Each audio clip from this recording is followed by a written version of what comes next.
আজকে এসআইআর ঘোষণা হয়ে গেল এবং আজকে রাত্রি 12টার পরে এসআইআর শুরু হয়ে যাচ্ছে।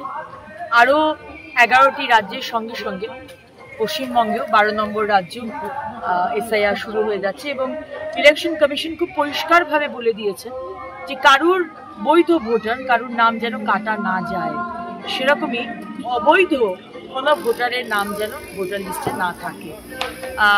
বিএলওতে ট্রেনিং শুরু হয়ে যাচ্ছে এবং 4 নভেম্বর অবধি এই ট্রেনিং চলবে এবং 4 নভেম্বরের পর থেকে কাজ শুরু হয়ে যাবে।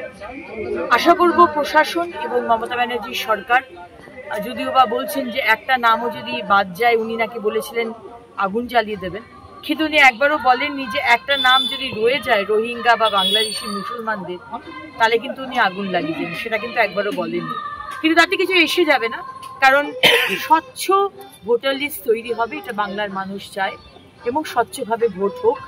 আশা করব ফেব্রুয়ারি মাসের 7 তারিখ যখন এই পুরো প্রসেসটা কমপ্লিট হওয়ার কথা, বাংলার মানুষ এবং আরও 12টি রাজ্যের মানুষ তারা যেন স্বচ্ছ ভোটার লিস্ট পায়। অনেক অনেক ধন্যবাদ ইলেকশন কমিশন। বাংলা খবর, আপনার রাজনীতি, আপনার আওয়াজ।